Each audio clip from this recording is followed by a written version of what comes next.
Who do you belong to? Institute. Who are your people? African-centered school. Here in the North End, you belong here when you have had history, when you have had family here. Institute.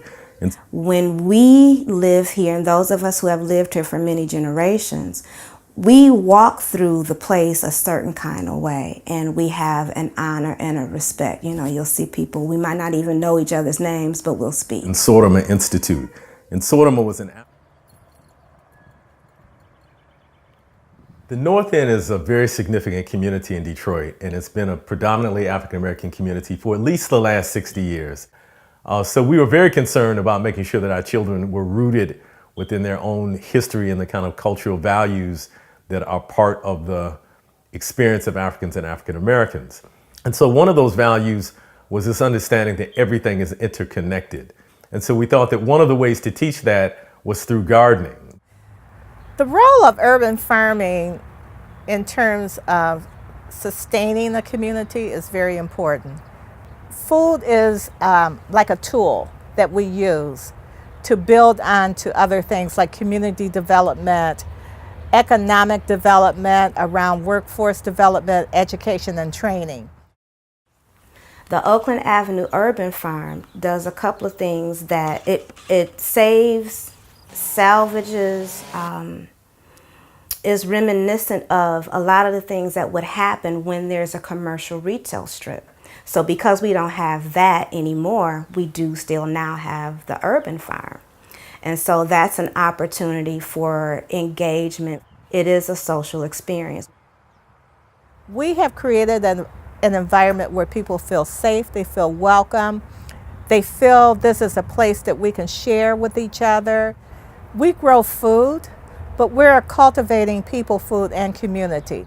Really what we're trying to do in these communities is create closed loop systems where we capture the value of what we're doing in order to enrich those communities, to build a sense of community empowerment, and to create self-reliant, resilient, locally controlled economies.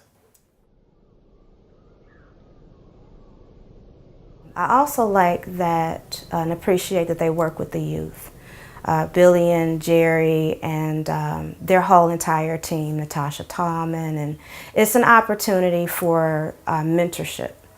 And, you know, there was produce and but Oakland Avenue was known for its music, and there were many, many music. The adults, when we were kids, everybody went to Phelps Lounge and the different nightclubs where famous singers were singing. So this was just the place to be. The work that we do here, we could not have done it without the people who live here. And those people actually felt invisible, like nobody saw them, nobody talked to them, nobody cared about them. And so we have this rich history of resistance, but also a history of building and development. And so if that history is invisibilized, then we don't have anything to draw on. The other most famous person, Aretha Franklin, lived on Boston, and she lived on the next street over. And her brother Cecil also sang. And so those four came to. And so really what we're doing by engaging in urban agriculture is we're really taking back our own humanity.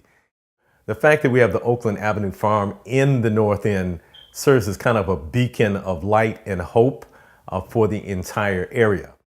Jerry is my daughter, so I know a lot from Jerry.